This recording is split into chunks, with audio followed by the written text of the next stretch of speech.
Next episode का नाम रहता है फ्रंटमैन। बचे हुए तीनों कंटेस्टेंट को गार्ड्स रूम के तरफ लेके जाते हैं। तीनों को चोट लगती है। इधर डिटेक्टिव एक किनारे आकर अपना फोन ऑन करता है और एक ऊंचे पहाड़ की तरफ भागता है। इधर सेब्यूक थोड़ी परेशान लगती है। स्योंग और सांगवू दोनों आपस में लड़ते हैं क्योंकि स्योंग उससे पूछता है कि उसने उस आदमी को क्यों धक्का दिया। तभी सांगवू बोलता है कि उस आदमी को स्टार्टिंग से पता था कि टेम्पर्ड ग्लास कौन सा है, ये जानते हुए भी उसने उतने सारे लोगों को मरने दिया। तभी स्योंग बोलता है लेकिन उसने उसकी और सांगवू की और सेब्यूक की मदद की थी। फिर दोनों में ये सारी बातें लेकर बहुत फाइट होता है। फिर स्योंग बोलता है सांगवू अपने कॉलेज की शान और जीनियस होकर भी इस आइलैंड पे क्यों आया है, क्योंकि उसे पता था कि सांगवू बहुत ही होनहार स्टूडेंट रहा करता था अपने कॉलेज में। फिर गार्ड्स आते हैं, उनके लिए गिफ्ट बॉक्स लाते हैं क्योंकि उन्होंने अब तक सारे गेम को बहुत अच्छी तरीके से खेला था और उनके लिए डिनर का अरेंजमेंट किया जाता है। उस बॉक्स में सूट रहता है इन तीनों के लिए। फिर वो लोग चेंज करते हैं। सेब्यूक के साथ एक हादसा हो जाता है। उसके पेट में वो ग्लास का टुकड़ा फंस जाता है जिसकी वजह से उसका बहुत ब्लड वेस्ट हो जाता है। इधर डिटेक्टिव भागता है क्योंकि गार्ड्स और फ्रंटमैन उसका पीछा करते हैं। इधर डिटेक्टिव अपनी चीफ को बोलता है कि वो साउथ वेस्टर्न सी में है और वो अपनी चीफ को पुलिस फोर्स भेजने को बोलता है, पर उसका चीफ कुछ सुन नहीं पाता है क्योंकि वहां पे नेटवर्क का प्रॉब्लम रहता है। डिटेक्टिव बोलता है कि वो वीडियो और फोटो भेज रहा है। इधर गार्ड्स डिनर टेबल रेडी करते हैं। तीनों कंटेस्टेंट के लिए डिनर तैयार होता है टेबल पे। वो लोग बैठते हैं। सेब्यूक बहुत कष्ट में रहती है। तीनों डिनर करते हैं पर सेब्यूक ज्यादा खा नहीं पाती है। नेटवर्क प्रॉब्लम की वजह से डिटेक्टिव का फोटो और वीडियो नहीं जा पाता है। डिटेक्टिव ज्यादा भाग नहीं पाता। गार्ड्स आ जाते हैं। फिर डिटेक्टिव उनको सरेंडर करने को बोलता है, पर फ्रंटमैन उसे बोलता है कि यहाँ कोई नेटवर्क नहीं आता है, इसलिए कोई पुलिस फोर्स यहाँ नहीं आएगी, इसलिए वो खुद सरेंडर कर दे।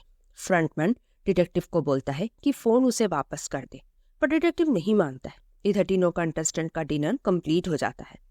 कंप्लीट होने के बाद गार्ड्स टेबल में प्लेट साफ करते हैं और एक चाकू रख देते हैं सबके टेबल पे। सांगवू अपने पॉकेट में चाकू रख लेता है और उसे देखकर स्योंग भी उस चाकू को सेफली अपने पॉकेट में छुपा लेता है। इधर डिटेक्टिव को फ्रंटमैन नेगोशिएट करने को बोलता है। फ्रंटमैन को डिटेक्टिव गोली मारता है। डिटेक्टिव के नीचे गहरा समुंदर रहता है। डिटेक्टिव फ्रंटमैन को वो अपना चेहरा दिखाने को बोलता है। फ्रंटमैन अपना मास्क उतारता है। डिटेक्टिव शॉक्ड हो जाता है क्योंकि फ्रंटमैन उसका भाई रहता है जिसे वो खोजने यहाँ आइलैंड पे आया था। उस फ्रंटमैन का नाम वांग हिन हो रहता है। वो अपने भाई डिटेक्टिव जिसका नाम वांग जून हो रहता है उसको अपना हाथ देता है क्योंकि इन हो उसे मारना नहीं चाहता था, पर जुन हो नहीं मानता है। फिर डिटेक्टिव उसको बोलता है कि वो क्यों इन्वॉल्व हुआ।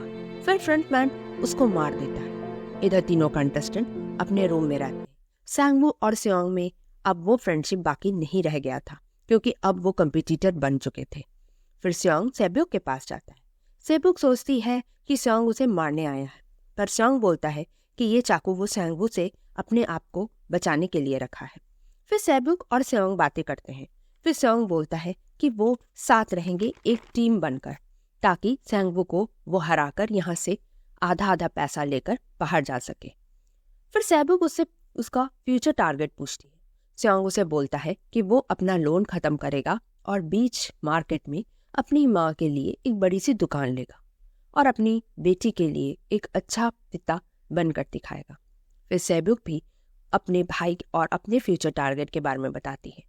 फिर सेब्यूक स्योंग से एक वादा करने को बोलती है कि उनमें से जो भी बाहर वापस जाएगा वो एक दूसरे के फैमिली को सपोर्ट करेगा। फिर स्योंग उसे हिम्मत देता है कि वो दोनों यहाँ से जाएंगे सांगवू को हराकर, पर सेब्यूक उसे फिर भी वादा करने को बोलती है क्योंकि सेब्यूक को पता था कि अब वो ज़्यादा देर तक नहीं बचेगी। उसका ब्लड बहुत ज़्यादा लॉस हो चुका था। फिर स्योंग दिखता है सांगवू सो रहा है और उसके हाथ से चाकू भी गिर चुका है। स्योंग जैसे जैसे आगे बढ़ता है सेब्यूक उसे रोक लेती है और उसे कहती है कि वो एक अच्छा आदमी है और उसे ऐसा नहीं करना चाहिए। फिर सेब्यूक गिर जाती है। स्योंग उसकी चोट देखकर बहुत हेल्पलेस फील करता है क्योंकि वो उसकी मदद नहीं कर पा रहा था। फिर लाइट्स ऑन होता है सियांग देखता है फिर से गार्ड बॉक्स लेकर आते हैं क्योंकि सैनवू सेबुक का गला काट देता है। सियांग जब उससे पूछता है कि उसने ऐसा क्यों किया, तब सैनवू बोलता है कि सेबुक पहले से ही बहुत कष्ट में थी। गार्ड सेबुक की बॉडी लेकर चले जाते हैं। दोनों में बहुत फाइट होता है। गार्ड्स उन्हें रोकते हैं। सियांग बहुत रोता है। इधर पिगी बैंक में फिर से पैसा एक्यूमुलेट हो जाता है। इधर फ्रंटमैन इनहो अपनी गोली निकालते हुए अपने भाई जुनहो को मिस करता है। इधर गार्ड्स सेबुक की बॉडी को बर्निंग ओवन में डाल देते हैं। अब लास्ट गेम बाकी है। देखना है आखिरकार इस गेम आइलैंड का विनर कौन होता है।